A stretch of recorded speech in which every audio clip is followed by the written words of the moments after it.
فرماتے میں نے دعا مانگنے کا طریقہ اپنی بیوی سے سیکھا۔ حضرت وہ کس طرح؟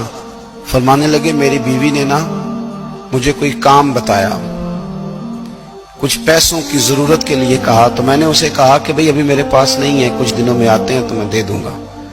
عورتوں کی عادت ہوتی ہے وہ بار بار یاد کراتی ہیں، 2-4 دنوں کے بعد پھر اس نے کہا حضرت وہ میں نے کہا تھا کچھ پیسے، میں نے اسے کہا کہ ابھی میرے پاس نہیں ہے، کچھ دنوں میں ملتے ہیں تو میں تمہیں دے دوں گا۔ اس نے کچھ دنوں کے بعد پھر کہا حضور وہ میں نے کچھ پیسے کہے تھے۔ فرماتے میں نے ڈانٹ دیا، میں نے کہا کہ کیا تو روز مجھے شرمندہ کرتی ہے، کہا نا میرے پاس نہیں ہے، ہوں گے تو دے دوں گا، تو روز یاد کراتی ہے۔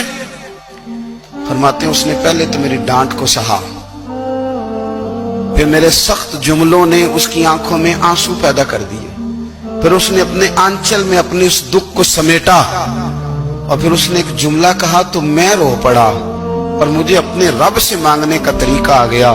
مجھے کہنے لگی حضرت جی آپ نے ڈانٹ دیا، میں نے سہ لیا، پر آپ ہی میرے شوہر ہیں، بتائیں نا آپ سے نہ کہوں تو میں کس سے جا کے کہوں۔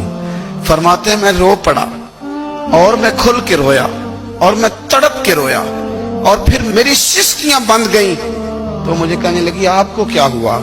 میں نے کہا مجھے بھی دعا مانگنی آ گئی ہے، جب میں اسے کہوں گا نا اللہ تو ہی میرا رب ہے، میں تجھ سے نہ کہوں تو میں کس سے جا کے کہوں؟ میں کیوں کسی بندے سے سوال کروں؟ میں کیوں کسی دنیا دار سے کہوں؟